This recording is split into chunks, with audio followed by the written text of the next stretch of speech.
vacances. Le grand combat d'Aziz, le projet de loi immigration présenté en Conseil des ministres. Oui, non, juste je rajoute parce que tu as quand même la hausse de 15% des prix réglementés de l'électricité qui arrive là. Hein, donc, dans l'ambiance générale, ça va. Non, un chiffre, c'est juste un chiffre, hein, parce qu'on n'aura pas le temps de le commenter. Donc, la Commission de régulation de l'énergie dit que la hausse aurait dû être de 108% hors taxe. 108% hors taxe pour l'électricité, si on avait suivi le marché. Il fallait acheter de l'action Tesla il y a 6 semaines hein, pour financer. Donc, je ne dis pas le prix de la baguette. La baguette. Là aussi, tu es sur un climat, en fait, tu es sur un climat compliqué pour l'immigration de travail parce que les dernières données officielles font état d'une forte hausse des titres de séjour délivrés en 2022. Forte progression notamment de l'immigration de travail, c'est plus 45% en 2022. Et donc le projet du gouvernement, mais ça va être compliqué parce que LR là est furieusement contre et la gauche n'a pas l'intention d'aider le gouvernement, c'est de faciliter la régularisation des travailleurs sans papier présents sur le territoire, avec un titre de séjour d'1 an pour les secteurs en pénurie de main-d'œuvre, dès lors qu'ils présentent 8 fiches de paie et 3 ans de présence en France. Pour les personnes qui étaient en situation irrégulière. Ah mais oui mon vieux, ça c'est, tu sais, donc, c'est le paradoxe. Exceptionnel, j'adore. C'est le paradoxe merveilleux. Aujourd'hui le système, il est appuyé sur une réforme qui est dite réforme Valls. Alors je ne sais plus combien de fiches de paie tu dois présenter, c'est un peu plus que 8. J'ai 20 ans d'entrepreneuriat et je ne sais pas comment on fait un fiche de paie à un sans-papier. Ouais, ça j'aimerais ah ben alors là, tu vas voir dans le bâtiment, il n'y a aucun problème. Aucun problème. C'est toute l'ambiguïté merveilleuse, non seulement, et c'est là aussi où ça va être un peu plus simple parce que ça va sortir le chef d'entreprise du système. Parce que pour l'instant, le chef d'entreprise est encore dans le système. Non seulement tu peux faire la fiche de paye, il n'y a aucun problème, personne, l'URSSAF va prélever, tout le monde va prélever, mais il faut même que, puisqu'il va devoir prouver, là c'est 3 ans, aujourd'hui c'est 5 ans, c'est 5 ans de présence en France, il faut que le sans-papier paye ses impôts. Fasse ses déclarations de revenus. Ces déclarations de revenus vont être traitées par l'administration fiscale.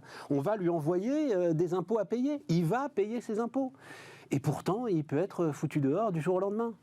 Mais oui, mon ami. Ah non, tu le sais, ça, quand même, Aziz. Je t'assure que je ne le savais pas, non. Écoute, je ne le savais pas, je découvre des trucs sur ce plateau. Merci, Stéphane. Un autre exemple pour parallèle, moi, c'est la prostitution.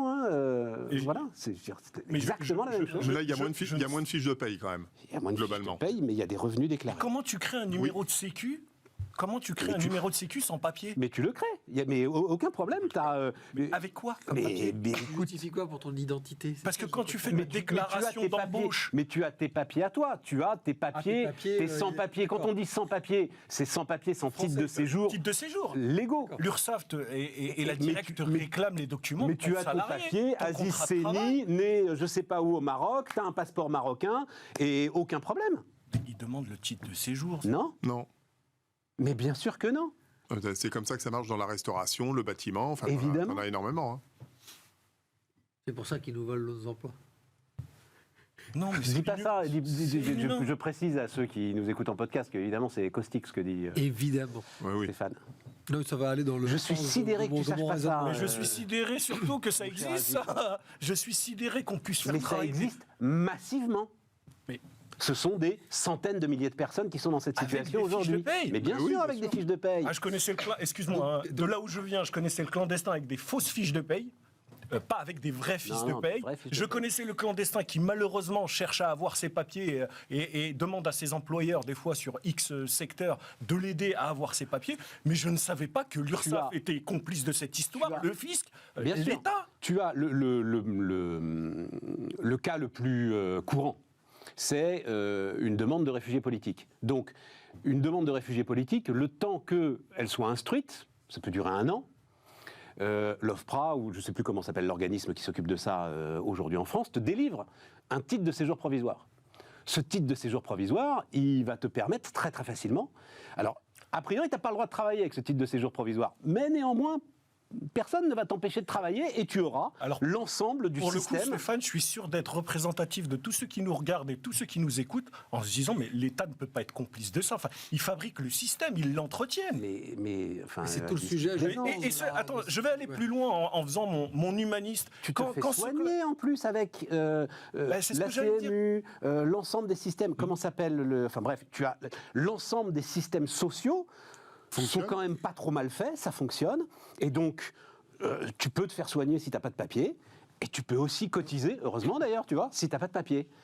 Donc l'un dans l'autre, contrairement à tout ce qu'on raconte, il n'est pas du tout sûr que l'aide médicale apportée aux sans-papiers soit déficitaire. Vous saviez tout ça? Sans doute qu'ils Nicolas, cotisent plus qu'ils ne... Sur ce sujet, Mais enfin, Aziz, tu as bien vu ce qui s'est passé autour des travaux des Jeux Olympiques. Oui. Après qu'on a donc donné des leçons au Qatar, on découvre que, évidemment, parce que c'est d'abord dans le bâtiment qu'ils sont, l'ensemble des sociétés de sous-traitance emploient régulièrement des sans-papiers. Il y a une chose qui est de faire travailler un sans-papier et c'est illégal, et puis il y en a une autre de lui délivrer des documents officiels, type fiche de paye, et les bras m'en tombent. Le chef d'entreprise ne sait pas qu'il est sans-papier. Pas du tout. Dans l'absolu, il n'a pas à le savoir. Dans l'absolu, il n'a pas à le savoir. Ça n'a rien à voir. Et donc tout le monde ferme les yeux. En fait, il y a une forme de complicité parce qu'on sait très bien qu'on manque cruellement de manœuvre et on laisse tant que ça ramène des charges et des L'hypocrisie, elle impôts. va très loin parce que ça dépend de Bien sûr. sans-papier et sans-papier. Oui. Le sans-papier polonais zone européenne, tu as le sans-papier sénégalais qui n'est pas zone européenne. Bon, alors il se trouve, je vais non, mais c'est vachement intéressant. Et puis, ton étonnement me fait penser qu'effectivement, parce que je crois que tu es parfaitement représenté. Voilà, t'es pas le seul. Et donc la prochaine fois que vous venez, il se trouve que moi, je suis en contact avec des gens qui ne bossent qu'avec ces publics-là. C'est absolument passionnant. Et donc je vais leur demander très précisément. Tu vois, l'ensemble des procédures, etc. Et tout, tu auras tout, Aziz, pour comprendre ce qui se passe. Excuse-moi, moi je suis resté sur un mode très basique. Je recrute quelqu'un, je lui demande sa carte d'identité, une copie de sa sécurité sociale, etc. Sa carte d'identité, je suis pas sûr que tu lui demandes sa carte d'identité. Une pièce d'identité. Oui, tu lui demandes sa pièce d'identité s'il te file son passeport marocain. D'accord, mais avec ça, s'il y a un titre de séjour provisoire. Ah, oui, provisoire, avec une autorisation de travailler. Non, c'est pas écrit dessus de toute façon. Je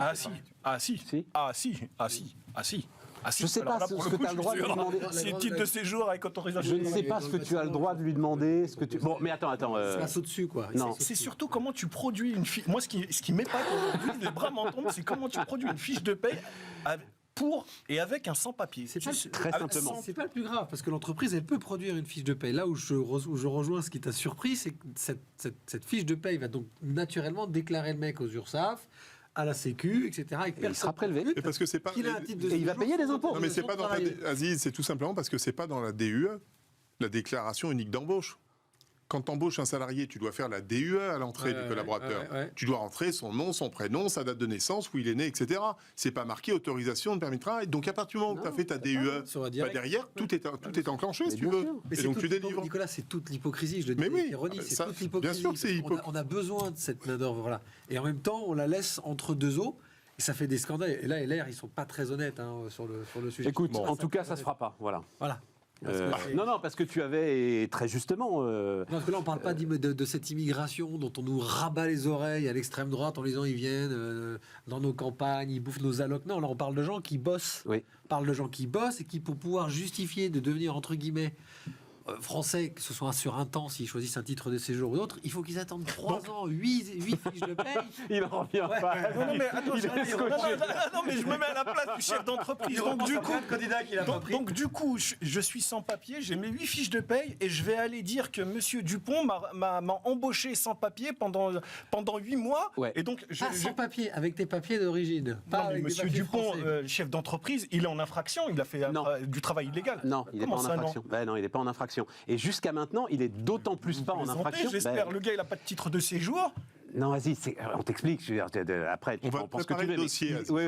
Il n'est pas en infraction. Il est d'autant plus pas en infraction que pour la régularisation, jusqu'à présent, pour la régularisation du sans-papier qui avait, je ne sais plus combien, c'est plus de fiches de paie, je sais que c'est 50 présentes en France, il devait avoir aussi une demande de son chef d'entreprise. Donc non seulement il n'est pas en infraction, mais on lui demande, si tu veux, de régulariser son propre trafic d'une certaine manière. Là, le système fera en sorte, de manière un peu plus logique, de ne pas lier le sans-papier avec son chef d'entreprise. En gros, si le chef d'entreprise ne voulait pas, et voulait le maintenir dans ce système, parce que ça l'arrangeait de le maintenir dans ce système, parce qu'il était un peu pieds et points liés, il pouvait lui refuser sa régularisation d'une certaine manière, le chef d'entreprise. Voilà, sans doute. Là, c'est fini. Il n'y aura plus besoin d'avoir une demande précise d'un chef d'entreprise. Il suffira juste d'avoir ses 8 fiches de paie et ses 3 ans de présence en France. Vous êtes sûr que ce système, c'est en France? Oui, mon vieux. Oui. Bien sûr. D'accord. Très bien. C'est un peu comme avec le fisc français. Souviens-toi, à un moment, pour rapatrier nos exilés fiscaux, on a dit, bon, vous avez peut-être fraudé pendant quelques années, vous êtes parti, etc. Mais si vous revenez, vous redéclarez auprès de Bercy que vous revenez en France, On fait table rase, on oublie ce qui s'est passé. Ils avaient appelé ça la cellule de dégrisement. C'est ça. C'est pas table rase, on fera un petit compromis. Voilà. C'est pas table rase. Cellule de dégrisement. Ouais, mais c'était... Non, mais c'est ça, voilà. Bon, voilà. Non, mais on est champion, hein. Ah non, ça, je suis sidéré d'expliquer un truc comme ça à Aziz Seni qui travaille dans les banlieues, quartier d'affaires, depuis combien de temps, mon cher Aziz? Ça 30 fait ans. 20 ans, et Dieu sait, et je ne vais pas tout raconter, parce qu'on est tous des entrepreneurs, on aurait un bouquin d'anecdotes à raconter, mais des clandestins et des gens qui n'ont pas de papier, qui sont venus me voir pour travailler. Et des gens super. Et des gens bien. Mais comment tu veux que je t'embauche sans une carte de séjour? C'est infaisable. Allez, on va marquer la pause. Pour le Père Noël, t'es au courant, Aziz? Il existe. Non. Allez, on marque une pause.